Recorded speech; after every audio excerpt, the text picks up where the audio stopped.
अब हम पढ़ने वाले हैं ब्लैडर माइलोप्लास्टी के बारे में। तो ब्लैडर माइलोप्लास्टी जो रहता है मायोप्लास्टी से अलग होता है। ये एक न्यूरोसर्जिकल प्रोसीजर होता है और इसमें बेसिकली हम जो ब्लैडर का वॉलेंट्री कंट्रोल होता है उसको रिस्टोर करने की कोशिश करते हैं। ये बेसिकली हम लोग न्यूरोजेनिक ब्लैडर के केस में यूज़ करते हैं, जो कि छोटे बच्चों में अगर कोई बच्चा जो स्पाइनल डिस्ट्रॉफिज्म या माइलो मेनिंगोसील के साथ बॉर्न हुआ है।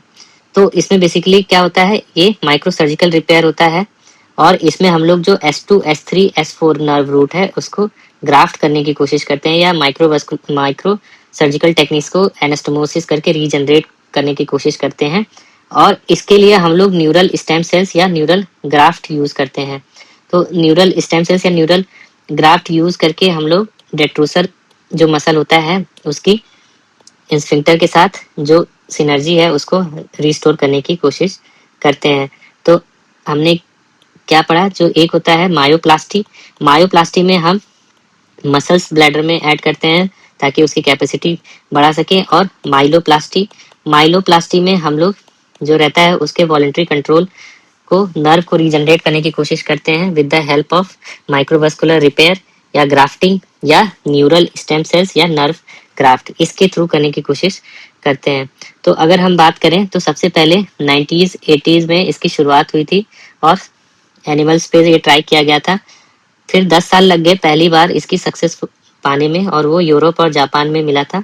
उसमें जो था सैक्रल रूट री इम्प्लांटेशन किया गया था माइक्रो सर्जिकल टेक्निक की मदद से। माइक्रो सर्जिकल का मतलब दूरबीन से माइक्रोस्कोप यूज करके हम लोग सैक्रल रूट को री इम्प्लांट कर पाए थे। तो इससे जो था पार्शियल रिस्टोर हुआ था रिफ्लेक्स वॉइडिंग। फिर उसके 10 साल बाद 2000 में हमने स्टेम सेल्स का यूज किया था। स्टेम सेल्स ग्राफ्ट आए थे और neuro monitoring, intra operative neuro monitoring, तो इससे जो था रिप्रोड्यूसिबिलिटी बढ़ गई थी। फिर 10 साल बाद 2010 में और अब तक की बात करें तो हम लोग यूरोडायनेमिक गाइडेड जो रहता है मैनेजमेंट करते हैं और न्यूरो प्लास्टिसिटी मॉड्यूलेशन। तो ऐसे केस में केस सिलेक्शन अच्छा हो गया यूरोडायनेमिक्स की वजह से, जिसमें ज़रूरत है हम ऐसे पीडियाट्रिक पेशेंट्स में हम लोग ट्राई कर सकते हैं। तो इंडिकेशन क्या होता है, अगर प्राइमरी इंडिकेशन की बात करें तो न्यूरोजेनिक ब्लैडर जो रहता है प्राइमरी इंडिकेशन होता है। और न्यूरोजेनिक ब्लैडर जो रहता है वो उसका कॉज क्या रहता है, कोई भी बीमारी जो बच्चों में एसोसिएटेड हो ब्रेन और स्पाइनल कॉर्ड जिससे नर्व चला जाए। तो पहला क्या रहता है, माइलो मेनिंगोसील या स्पाइना बाइफिडा। दूसरा टी3 कॉर्ड सिंड्रोम। तीसरा कोनस मेडुलरिस लीजन। फिर अगर कोई पेशेंट है उसको डीएसडी है, डीएसडी और उसका हमने हर तरीके से इलाज कर लिया है, मेडिकल थेरेपी से रिस्पॉन्ड नहीं कर रहा है, तो हम जो है माइलोप्लास्टी ट्राई कर सकते हैं। फिर उसके बाद कई ये सर्जरी करने से पहले एक चीज बहुत इंपॉर्टेंट होती है कि वो जो न्यूरल पाथवे है उसको रिस्टोर करना पॉसिबल हो। तो इसके लिए हम लोग एमआरआई और न्यूरोफिजियोलॉजिकल स्टडीज करते हैं और उसको कंफर्म करते हैं। तो सेलेक्ट कैसे करते हैं, सिलेक्शन ऑफ द पेशेंट बहुत इंपॉर्टेंट है। हमें ऐसे पेशेंट्स को चूज करना रहता है जिनकी ब्लैडर कैपेसिटी अच्छी है और कंप्लायंस भी ठीक है, बहुत ज़्यादा कॉम्प्रोमाइज नहीं है और उसमें थोड़ा बहुत रेजिडुअल डेटूसर एक्टिविटी है, तो उसी में उम्मीद रहती है। प्लस अपर ट्रैक्ट जो है प्रिजर्व है, मतलब कि कोई भी हाइड्रोनेफ्रोसिस या रिफ्लक्स डिजीज नहीं है और पेशेंट जो है मोटिवेटेड है, लॉन्ग टर्म फॉलोअप के लिए तैयार है।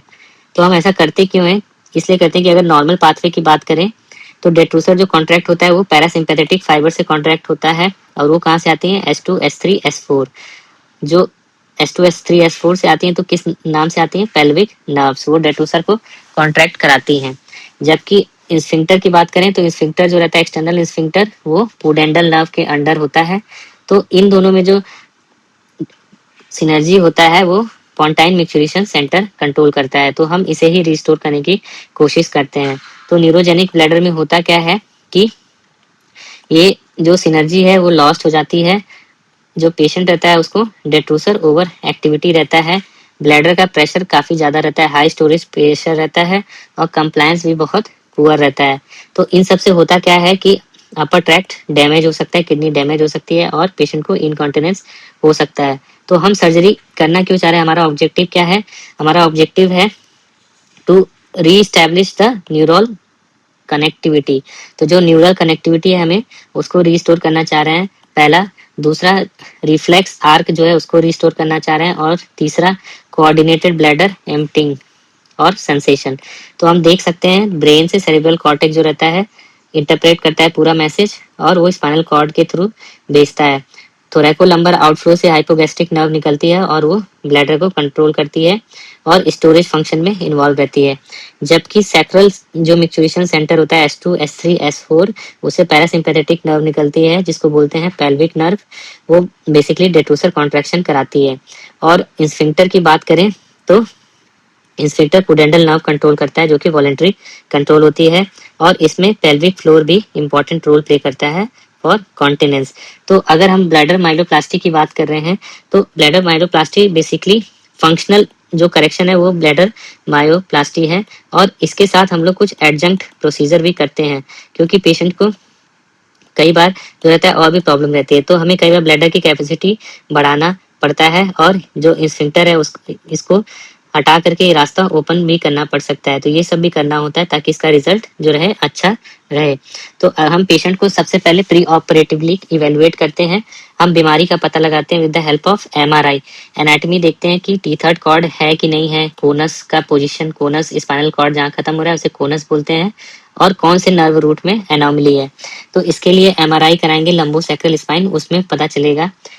फिर हम जो है DSD और डेट्रूसर ओवर एक्टिविटी ये सब यूरोडायनेमिक से पता लगाएंगे और पेशेंट का ब्लैडर का कंप्लायंस भी कि पुअर कंप्लायंस है कि गुड कंप्लायंस है। तो पुअर कंप्लायंस और DSD जब रहता है तो ऐसे केस में हम प्रोसीड करते हैं।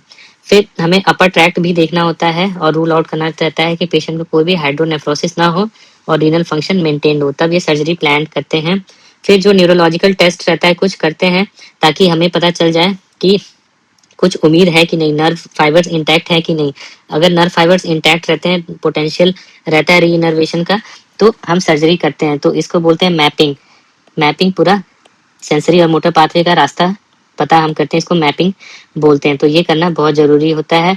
फिर कुछ जो और टेस्ट होते हैं जैसे EMG करते हैं हम लोग स्फिंक्टर के लिए, नर्व कंडक्शन कर सकते हैं और साइकोलॉजिकल इवेल्युएशन की पेशेंट तैयार है या नहीं है।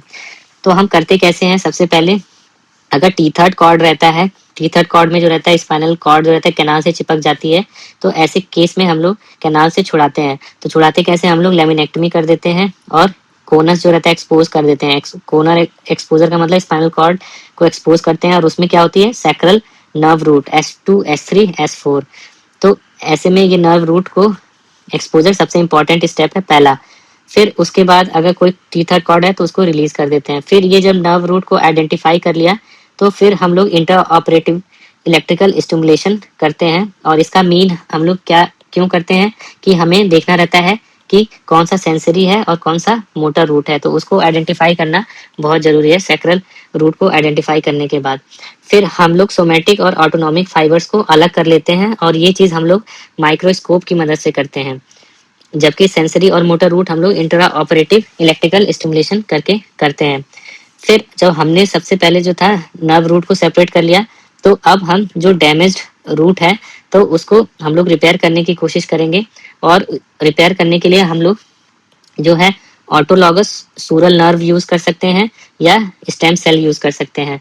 तो आइदर हम लोग सूरल नर्व यूज कर सकते हैं और स्टेम सेल उसकी मदद से हम लोग रिपेयर कर सकते हैं। तो ये चीज जो रहता है, कई बार हम लोग क्रॉस नर्व ट्रांसफर भी कर सकते हैं। क्रॉस नर्व ट्रांसफर का मतलब होता है कि जो इंटरकोस्टल नर्व है उसको सैक्रल रूट्स में लगा सकते हैं। तो 3 टेक्निक हो गई। पहला जो रहता है autologous nerve graft, nerve cell implant, या जो तीसरा आता है क्रॉस नर्व ट्रांसफर। और सबसे चौथा जो रहता है हम लोग एनास्टोमोसिस करने की कोशिश कर सकते हैं, जो कि पॉसिबल नहीं होता है। फिर अब बात करते हैं एडजेंक्टिव प्रोसीजर, जो कि यूरोलॉजिस्ट करते हैं, जो बहुत इंपॉर्टेंट रहता है। तो हम लोग क्या करते हैं, अगर ब्लैडर का कंप्लायंस पुअर है तो ब्लैडर को ऑगमेंट करते हैं। फिर उसको ड्रेन करने के लिए कैथेटराइजेशन के लिए हम लोग मिट्रोफिनॉफ चैनल बनाते हैं। और अगर रेजिस्टेंस बहुत ज़्यादा है तो स्फिंक्टरोटमी भी करना पड़ता है। अब बात करें न्यूरल मॉनिटरिंग की, तो हमें एनल स्फिंक्टर और डेट्रूसर को रिस्पांस को कंफर्म करने के लिए इंट्रा ऑपरेटिव EMG भी यूज करना चाहिए। तो अब बात करते हैं ऑगमेंटेशन सिस्टोप्लास्टी, जो कि एडजंक्ट प्रोसीजर होता है। तो ये सबसे पहले लेपिडस ने बताया था ऑगमेंटेशन सिस्टोप्लास्टी।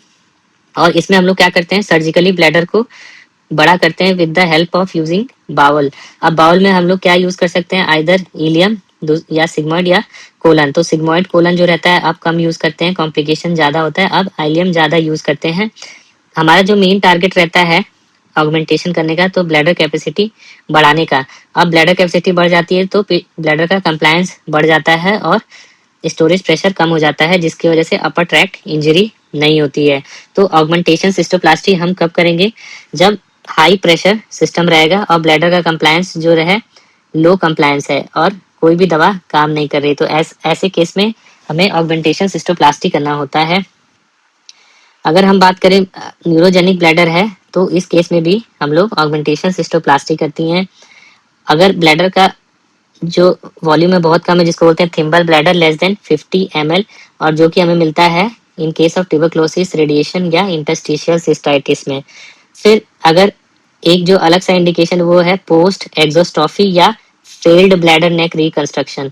तो अगर ब्लैडर नेक रिकंस्ट्रक्शन हुआ है और उसके बाद सर्जरी फेल हो गई है, या जो बच्चा है उसमें एक्सोस्टॉफी है, ब्लैडर एक्सोस्टॉफिस, तो ऐसे केस में हमें जो रहता है ऑगमेंटेशन करना पड़ता है। अब सबसे इम्पोर्टेंट चीज कि कब नहीं करते हैं, तो अगर एक्टिव इन्फेक्शन है तो हमें नहीं करना होता है। अगर किसी भी कैंसर है चाहे बाउल में या ब्लैडर में, तो हमें नहीं करना होता है। अगर पेशेंट को शॉर्ट बाउल सिंड्रोम ऑलरेडी है या इन्फ्लेमेटरी बाउल डिजीज है, तो ऐसे केसेस में भी नहीं करना होता है। और किडनी जो है उसका फंक्शन बहुत ही खराब है और रिस्क है पेशेंट को एसिडोसिस का, तो ऐसे केस में इतनी बड़ी सर्जरी नहीं करना रहता है।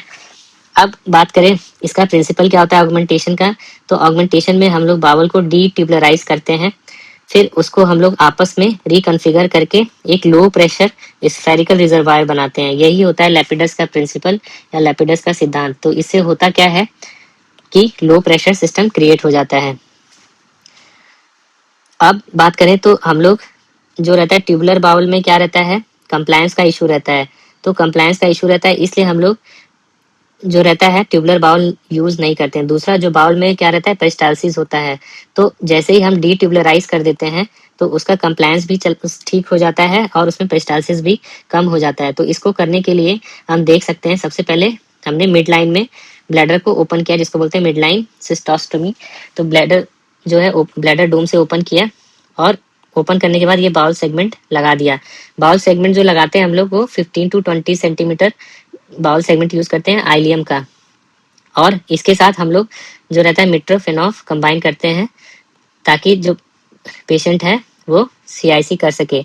और अगर ब्लैडर का नेक आउटलेट जो है कॉम्पिटेंट नहीं है, इनकॉम्पिटेंट है, तो इसको क्लोज कर देते हैं।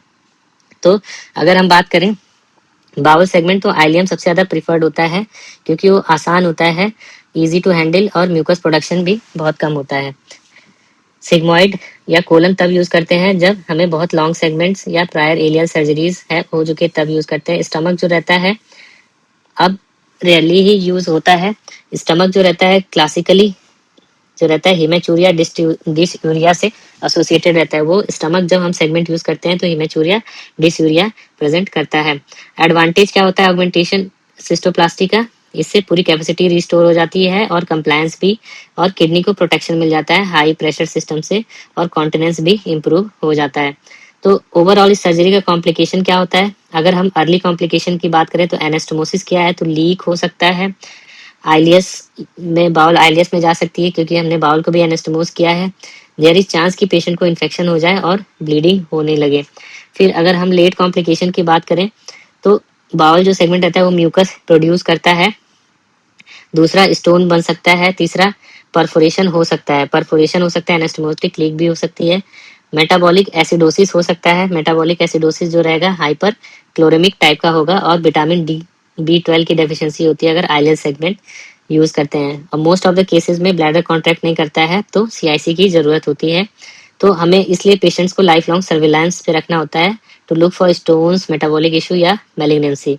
तो हम ये देख सकते हैं ये टोटल जो सेगमेंट है ये यहाँ से 15 सेंटीमीटर दूर है, और ये कितना सेगमेंट यूज किया है 15 से 20 सेंटीमीटर। तो आईसीजे से 15 सेंटीमीटर हमने 15 से 20 सेंटीमीटर का सेगमेंट लिया, इसको डीट्यूबुलराइज किया। डीट्यूबुलराइज करने से क्या होता है, इसमें पेरिस्टाल्सिस जो रहती है उसको हम हटा देते हैं, जो बाउल रहता है यूजुअली पेरिस्टाल्सिस करता है, और दूसरा इसका सरफेस एरिया बढ़ जाता है तो इसका कंप्लायंस बढ़ जाएगा। अब फिर इसको हम स्फेरिकल तरीके से एनास्टोमोसिस करके फिर ब्लैडर के ऊपर लगा देते हैं इस तरीके से। फिर जब ब्लैडर के ऊपर लगा देते हैं तो ड्रेनेज के लिए हम अपेंडिक्स यूज करते हैं, इसको बोलते हैं मिट्रोफिनॉफ चैनल। तो अब बात करें मिट्रोफिनॉफ, तो मिट्रोफिनॉफ प्रोसीजर को अपेंडिको वेसाइकोस्टमी भी बोलते हैं। इसमें हम लोग जो रहता है एक कैथेटराइजेबल स्टोमा बनाते हैं जो कि कॉन्टिनेंट टाइप का रहता है। अगर ब्लैडर रहता है और उसमें से हमें ड्रेन करना होता है तो उसको कॉन्टिनेंट बोलते हैं, और डायरेक्टली अगर ब्लैडर नहीं है, कहीं भी यूरिन स्टोर नहीं हो रहा है, तो उसको इनकॉन्टिनेंट बोलते हैं। तो यूजुअली जो रहता है हम लोग इसमें अपेंडिक्स यूज करते हैं, इसको मिट्रोफिनॉफ बोलते हैं। यहाँ पे हमने अपेंडिक्स यूज करके कॉन्टिनेंट कैथेटराइजेबल चैनल बनाया है। इसको सबसे पहले डॉक्टर पॉल मिट्रोफिनॉफ ने बनाया था 1980 में किया था। तो इससे फायदा क्या होता है कि पेशेंट जो रहता है इंटरमिटेंट कैथेटराइजेशन कर सकता है with the help of abdominal stoma, और ये तब करते हैं जब यूरेथ्रा से कैथेटराइजेशन पॉसिबल नहीं है या हम नहीं करना चाहते हैं। तो कब है इंडिकेशन? इसका इंडिकेशन है न्यूरोजेनिक ब्लैडर के केस में। फिर अगर यूरेथ्रा जो है खराब हो चुका है या पेशेंट को एक्सोस्ट्रोफी एपिस्पेडियास कॉम्प्लेक्स है, या हमने कोई रिकंस्ट्रक्टिव सर्जरी किया है और यूरेथ्रल एक्सिस नहीं मिल रहा है, खराब हो चुका है। और यूजुअली इसको ऑगमेंटेशन या ब्लैडर नेक क्लोजर के साथ भी यूज करते हैं। तो ऑगमेंटेशन प्लास्टी कर रहे हैं तब भी इसको यूज करेंगे। इसको बेसिकली हम लोग कैसे करते हैं, अपेंडिक्स को मोबिलाइज करते हैं और साथ में मिजो अपेंडिक्स भी रहता है। एक एंड जो रहता है ब्लैडर से एनास्टोमोस करते हैं और दूसरा एंड रहता है उसका स्टोमा बना देते हैं, यूजुअली अम्बलाइकस के पास या लोअर एब्डोमेन में। जो एंड ब्लैडर से एनास्टोमोस करते हैं उसमें हम लोग सब म्यूकोसल टनल बनाते हैं, एंटी रिफ्लक्स टनल, और जो एनास्टोमोसिस करते हैं वो ब्लैडर डोम में करते हैं। अगर अपेंडिक्स नहीं है तो हम लोग आइलियम सेगमेंट यूज कर सकते हैं, इसको बोलते हैं मॉन्टी ट्यूब। तो अगर अपेंडिक्स नहीं है तो आइलियम सेगमेंट यूज करेंगे, उसको मॉन्टी ट्यूब बोलते हैं। फिर अगर हम कॉन्टिनेंट मैकेनिज्म की बात करें तो इसमें जो कॉन्टिनेंट मैकेनिज्म होता है इसमें फ्लैप वॉल्व टनलिंग होता है, इस वजह से लीकेज नहीं होता है। तो फ्लैप वॉल्व टनलिंग की वजह से लीकेज नहीं होता है, इसलिए ये कॉन्टिनेंट होता है और हमेशा सीआईसी करना पड़ता है। कॉम्प्लिकेशन की बात करें तो कॉम्प्लिकेशन यूजुअली जो रहता है, स्टोमा जो हमने दिया उसमें स्टेनोसिस हो सकता है। फिर हमने बावल को अपेंडिक्स को बाउल से जोड़ा है तो लीकेज हो सकता है। देयर इज चांस कि हम लोग फॉल्स पैसेज बना दें और म्यूकोसल प्लगिंग हो सकता है। कभी कभी बाउल में परफोरेशन हो सकता है। तो ये सब जो है अपेंडिक्स यूज करने की वजह से बाउल के कॉम्प्लिकेशन हो सकते हैं। एडवांटेज क्या होता है मिट्रोफिनॉफ का कि ये एक रिलायबल एक्सेस प्रोवाइड करता है सीआईसी के लिए, और जब ब्लैडर नेक क्लोज रहता है या बंद खराब है तो ये एक एक्सीलेंट कॉन्टिनेंस सिस्टम प्रोवाइड कराता है। पेशेंट को जो क्वालिटी ऑफ लाइफ रहती है काफ़ी अच्छी हो जाती है, specially in case of children, वो खेल सकते हैं, सब कुछ कर सकते हैं। तो इसलिए मिट्रोफिनॉफ जो रहता है गोल्ड स्टैंडर्ड होता है फॉर कॉन्टिनेंट कैथेटराइजेबल चैनल, और इसको यूजुअली ऑगमेंटेशन सिस्टोप्लास्टिक के साथ करते हैं, और जब इसको यूज करते हैं तो ब्लैडर का नेक क्लोज कर देना चाहिए यूजुअली। फिर जो अगला प्रोसीजर है स्फिंक्टरोटमी करते हैं। इसमें हम लोग एक्सटर्नल यूरेथ्रल स्फिंक्टरोटमी करेंगे। इसमें बेसिकली जो एक्सटर्नल यूरेथ्रल स्फिंक्टर होता है उसको एंडोस्कोपिकली हम लोग कट कर देते हैं ताकि हम लोग लो रेजिस्टेंट आउटलेट क्रिएट कर सकें ब्लैडर एम्पटिंग के लिए। तो ये तब करते हैं जब डीएसडी कंपोनेंट होता है। ऐसे में तो ये जो रहता है, अगर कोई स्पाइनल कॉर्ड इंजरी का पेशेंट है और वो सीआईसी नहीं करना चाहता है तो ऐसे केस में हम कर सकते हैं स्फिंक्टरोटमी। और हमारा जो मेन टारगेट है इसको करने का कि जो हाई प्रेशर ब्लैडर सिस्टम है उसको लो प्रेशर सिस्टम में कन्वर्ट कर देते हैं। और यूजुअली जो रहता है, जो सिस्टम क्रिएट होता है वो इनकॉन्टिनेंस टाइप का होता है, क्योंकि हमने स्फिंक्टर कर दिया तो यूरिन लीक होता रहता है। तो उसके लिए फिर हमें कॉन्डम कैथेटर का यूज करना पड़ता है। तो अगर ए रिफ्लेक्सिव ब्लैडर है जिसमें कोई भी कॉन्ट्रैक्शन नहीं है, मतलब कि लोअर मोटर न्यूरॉन लीजन है, तो ऐसे केस में हमें जो है स्फिंक्टरोटमी नहीं करना चाहिए। दूसरा, अगर पेशेंट जो है अनमोटिवेटेड है, उसका हाथ खराब है, बिल्कुल पुअर हैंड फंक्शन है, तो ऐसे केस में भी नहीं करना चाहिए। और फीमेल पेशेंट में तो बिल्कुल भी नहीं करना चाहिए, क्योंकि देयर इज रिस्क कि वो इनकॉन्टिनेंस हो जाए, टोटल इनकॉन्टिनेंस। अब बात करें कि करते कैसे हैं, तो हम लोग यूजुअली 12 o'clock पे कोल्ड नाइफ या कॉलिंस नाइफ या लेजर की मदद से एक कट लगाते हैं एक्सटर्नल स्फिंक्टर को। तो इससे होता क्या है, इसको पता कैसे करते हैं, बल्बो कैवर्नस रिफ्लक्स चेक करते हैं, और बल्बो कैवर्नस रिफ्लेक्स अगर चला जाता है तो हम समझ जाते हैं कि सर्जरी सक्सेसफुल है। फिर टेम्पररी के लिए हम लोग स्टेंट का यूज कर सकते हैं, और कभी कभी हम लोग बोटॉक्स जो रहता है एज एन अल्टरनेटिव भी यूज कर सकते हैं। तो इसका बेनिफिट क्या होता है कि ड्रेनेज जो रहता है अच्छा होता है, और डेट्रोसर प्रेशर कम हो जाता है, जिससे किडनी जो रहती है प्रोटेक्टेड रहती है। जो ये प्रोसीजर कई बार रिपीट करने की जरूरत पड़ती है बिकॉज ऑफ फाइब्रोसिस या स्कारिंग। कॉम्प्लिकेशन क्या होता है कि अगर स्फिंक्टोटमी करते हैं तो देयर इज चांस कि पेशेंट को ईडी डेवलप हो जाए, जो बहुत ही रेयर होता है। पेशेंट तो इनकॉन्टिनेंस रहेगा ही और इनकम्प्लीट एम्पटिंग रहता है। देयर इज चांस कि उसको स्ट्रिक्चर बने, हेमोरेज होता है और इन्फेक्शन के चांसेस रहते हैं। तो हम लोग इसके अल्टरनेटिव में क्या कर सकते हैं, हम लोग बोटॉक्स का इंजेक्शन यूज कर सकते हैं, जिसको स्फिंक्टर में लगा सकते हैं। दूसरा, हम लोग यूरेथ्रल स्टेंट यूज कर सकते हैं। और तीसरा जो रहता है, अगर हम लोग पेशेंट जो है ब्लैडर आउटलेट जो है बाद में अगर सही हो गया, उसको रिस्टोर करना है, तो हम आर्टिफिशियल यूरिनरी स्फिंक्टर भी यूज कर सकते हैं। तो अब ये जो टेक्निक होती है, तीनों जो रहता है, हम बात करें उसको कब कब यूज करना चाहिए। तो अगर हाई प्रेशर सिस्टम है और स्मॉल कैपेसिटी है तो कैपेसिटी बढ़ाएंगे। कैपेसिटी बढ़ाने के लिए ऑगमेंटेशन सिस्टोप्लास्टी करेंगे। फिर अगर पेशेंट का यूरेथ्रा की वजह से वॉइड नहीं कर पा रहे तो चैनल बनाएंगे मिट्रोफेनॉफ। और पेशेंट को डीएसडी या स्फिंक्टर में प्रॉब्लम है तो स्फिंक्टरोटमी करेंगे। अगर अगर स्फिंक्टर की डेफिशिएंसी है और ब्लैडर अच्छा है, स्फिंक्टर की डेफिशिएंसी, तो हम लोग आर्टिफिशियल स्फिंक्टर यूज करते हैं। और अगर पेशेंट के पास आर्टिफिशियल यूरिनरी स्फिंक्टर नहीं यूज करना चाहता है तो हम लोग तनागो स्लिंग भी बना सकते हैं। तनागो स्लिंग में बेसिकली हम लोग जो ब्लैडर का डेट्रोसर होता है उससे नेक को रिक्रिएट करते हैं। तो हम बात करें लेपिडस, जो प्रिंसिपल हमने डिस्कस किया, उनका मेन टारगेट क्या था, बाउल को डिट्यूबुलराइज करना, जिससे कि एक कंप्लायंट और लो प्रेशर सिस्टम बने। फिर मिट्रोफिनॉम जो है वो कॉन्टिनेंट कैथेटराइजेबल कंड्यूट है। इसमें जो रहता है कैथेटराइजेशन स्किन के थ्रू होता है। अब बात करें स्फिंक्टोटमी का, तो स्फिंक्टोटमी जो रहता है पेशेंट को इनकॉन्टिनेंट बना देता है, जिससे कि लो प्रेशर सिस्टम बन जाता है और किडनी प्रोटेक्टेड रहती है। एक खास बात यह रहती है कि यूडीएस हमें सब में कराना चाहिए पेशेंट को प्रायर टू सर्जरी, और लॉन्ग टर्म फॉलोअप में रखना कंपलसरी होता है। फिर अब हम बात करें कि हमने ब्लैडर मायोप्लास्टी कर दिया है, अभी हम डिस्कस कर रहे थे ऑगमेंटेशन प्रोसीजर का। अब हम ब्लैडर मायोप्लास्टी को आगे डिस्कस करते हैं कि हमने जो था यहाँ पे हमने चेंज किया था टॉपिक। हम ब्लैडर मायोप्लास्टी जो था ये था, हम डिस्कस कर रहे थे कि सर्जिकल टेक्निक कैसे करना है। तो सर्जिकल टेक्निक में था एडजंक्टिंग प्रोसीजर कुछ थे, ब्लैडर ऑगमेंटेशन, मिट्रोफिनॉप और स्फिंक्टोटमी, जिसको हमने डिस्कस कर लिया।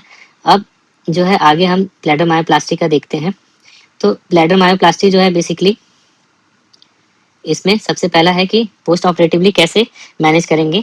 तो हमें पेशेंट को सीआईसी बताना होता है जब तक कि स्पॉन्टेनियस वॉइडिंग रीस्टैब्लिश ना हो जाए। ये हम तब डिस्कस कर रहे हैं जब हमने ब्लैडर मायोप्लास्टी विदाउट एडजंक्ट किया हुआ है, तो ऐसे केस में हमें सीआईसी बताना रहता है। और लो प्रेशर स्टोरेज को हम लोग मेडिसिन से मैनेज करते हैं, आइदर एंटी मस्करेनिक या बीटा 3 एगोनिस्ट से। रिहैब के लिए हम लोग पेशेंट को, क्योंकि हमने नर्व का कनेक्शन बना दिया है, तो पेशेंट को रिहैब में डालेंगे, फिजियोथेरेपी कराएंगे, ब्लैडर ट्रेनिंग देंगे और बायो फीडबैक देंगे।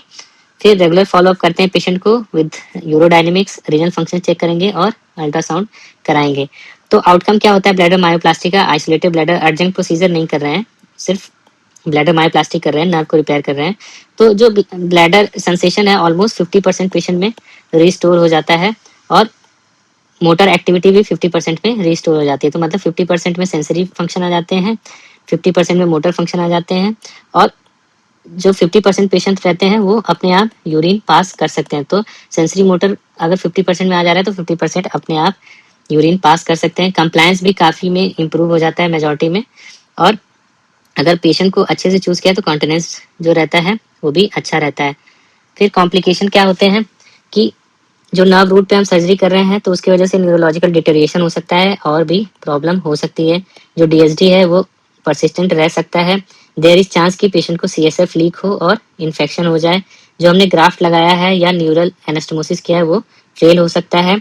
जो इनकॉन्टिनेंस है और बिगड़ सकता है और रिटेंशन भी बढ़ सकता है। एडवांटेज क्या होता है इसका, क्यों करते हैं इतना मेहनत, क्योंकि इससे हम लोग फिजियोलॉजिकल ब्लैडर कंट्रोल को रिस्टोर करने का चांस देते हैं, जो कि 50% रहता है। नेटिव ब्लैडर फंक्शन हम लोग प्रिजर्व कर सकते हैं। फिर हम लोग परमानेंट डाइवर्जन है या जो ऑगमेंटेशन सर्जरी है उसको अवॉइड कर सकते हैं, और लॉन्ग टर्म कॉन्टिनेंस जो रहता है वो अचीव कर सकते हैं और इंडिपेंडेंस प्रोवाइड कर सकते हैं। इसलिए ब्लैडर माइलोप्लास्टी जो है वो करना सही रहता है। अब बात करें लिमिटेशंस की, तो लिमिटेशंस क्या रहता है, सबसे इंपॉर्टेंट ब्लैडर माइलोप्लास्टी के लिए कि जो सैक्रल न्यूरॉन्स है वो इंटैक्ट रहने चाहिए और उनकी सेंट्रल कनेक्टिविटी प्रॉपर होनी चाहिए। अगर हमने सब कुछ कर दिया, अगर इंटैक्ट नहीं है तो फिर कोई फायदा नहीं है। दूसरा, ये बहुत ही एक्सपर्टीज है और बहुत ही हाईली सिलेक्टेड न्यूरोसर्जिकल सेंटर्स में ही होता है। इसके आउटकम्स बहुत ही वेरिएबल होते हैं और रिहैब बहुत लंबा चलता है। तो ये सब इसके लिमिटेशन है, इसके ड्रॉबैक है, और इसमें चांसेस हैं कि स्पाइनल कॉर्ड इंजरी हो जाए और उससे ओवरलैप भी करता है। तो इसमें रिसेंट क्या क्या एडवांटेज है कि जो हम लोग नर्व को रिपेयर कर रहे हैं उसमें स्टेम सेल का यूज कर रहे हैं, तो सबसे इंपॉर्टेंट यही चीज है। दूसरा, हम लोग जो है डेट्रूसर और स्फिंक्टर को कंटिन्यूअस मॉनिटरिंग कर सकते हैं इंट्रा ऑपरेटिवली, ये भी एक नया चीज है। फिर हम लोग ब्रेन डिराइव न्यूरोट्रॉफिक फैक्टर का यूज करके हम लोग नर्व का जो सर्वाइवल है उसको बढ़ा सकते हैं। तो ब्रेन डिराइव न्यूरोट्रॉफिक फैक्टर जो रहता है वो नर्व की सर्वाइवल को बढ़ाता है। फिर हम लोग माइलोप्लास्टी करने के बाद हम लोग पेशेंट को न्यूरोमॉड्यूलेशन भी कर सकते हैं। तो इससे क्या होता है कि जो ब्लैडर के रिफ्लेक्स हैं वो अच्छे से आ जाते हैं। फिर हम लोग जो ट्रीटमेंट कर रहे हैं वो यूरोडायनेमिक का यूज काफी ज्यादा करें, यूरोडायनेमिक गाइडेड रिकंस्ट्रक्शन कर रहे हैं। तो ओवरऑल अगर हम बात करें तो माइलोप्लास्टी हो गया, ऑगमेंटेशन, सिस्टोप्लास्टी, और एक होता है ब्लैडर मायोप्लास्टी। तो ब्लैडर मायोप्लास्टी जो रहता है, अगर हम ऑगमेंटेशन सिस्टोप्लास्टी की बात करें तो ये एंटीरो सिस्टोप्लास्टी है, मतलब हम इंटेस्टाइन का यूज कर रहे हैं। ब्लैडर मायोप्लास्टी भी एक तरीके का ऑगमेंटेशन सिस्टोप्लास्टी है, बट इसमें मसल यूज करते हैं। तो ब्लैडर मायोप्लास्टी का गोल होता है इनर्वेशन को रिस्टोर करना, जबकि अगर हम मायोप्लास्टी या ऑगमेंटेशन की बात करें तो हम कैपेसिटी को रिस्टोर कर रहे हैं। माइलोप्लास्टी में हम नर्व कनेक्शन को सही करते हैं, जबकि हम लोग स्ट्रक्चर को सही करते हैं। अगर हम बात करें फिजियोलॉजिकल वर्डिंग का तो माइलोप्लास्टी में 50% चांस रहता है कि फंक्शन रिटर्न कर जाए, और लॉन्ग टर्म सक्सेस भी 50% चांस रहता है। तो इसलिए सीआईसी का रिक्वायरमेंट कम हो जाता है और किडनी प्रोटेक्शन काफी अच्छा रहता है over a long period of time. Risk ये रहता है कि दूसरी नर्व्स डैमेज हो सकती हैं। अब बात करें कि प्रोग्नोस्टिक फैक्टर क्या होता है जो माइलोप्लास्टी की सक्सेस बढ़ाते हैं, तो अगर हम यंग एज में कर रहे हैं, बच्चे की उम्र 10 साल से कम है, तो ऐसे केस में काफ़ी अच्छा रहता है। जो डेट्रोसर कॉन्ट्रैक्टिलिटी है वो पार्शली मेंटेन्ड है, अपर ट्रैक डैमेज अभी नहीं हुआ है, और जो कंप्लायंस है एटलीस्ट 15 से ऊपर है, और जो पेशेंट है काफ़ी मोटिवेटेड है, तो ऐसे केस में अच्छा रिजल्ट आता है। तो अगर हम बात करें तो क्या है न्यूरोप्लास्टिसिटी जो रहता है, इसमें बेसिकली हम लोग सैक्रल रिफ्लेक्स आर्क को रीजनरेट करने की कोशिश कर रहे हैं। फिर जो दूसरा रहता है, अगर हम एनास्टोमोसिस कर रहे हैं तो उसमें जो गैप हो 5 मिलीमीटर से जो रहता है वो कम होना चाहिए, तभी जो है एक्सोनल रीजनरेशन पॉसिबल है। फिर रूट आइडेंटिफिकेशन के लिए हम लोग दो तरीके से कर सकते हैं, एक ईएमजी यूज करते हैं, दूसरा सोमैटोसेंसरी इवोक्ड पोटेंशियल, इसको बोलते हैं डुअल मोडालिटी मैपिंग। तो दो तरीके से सोमैटोसेंसरी पोटेंशियल और ईएमजी से हम लोग करते हैं। फिर हम लोग स्टेम सेल ग्राफ्ट यूज कर सकते हैं और bio engineered nerve conduit use कर सकते हैं, जो कि रिलीज करते हैं न्यूरोट्रॉफिक फैक्टर, जिससे कि S2S3 रिपेयर हो जाता है।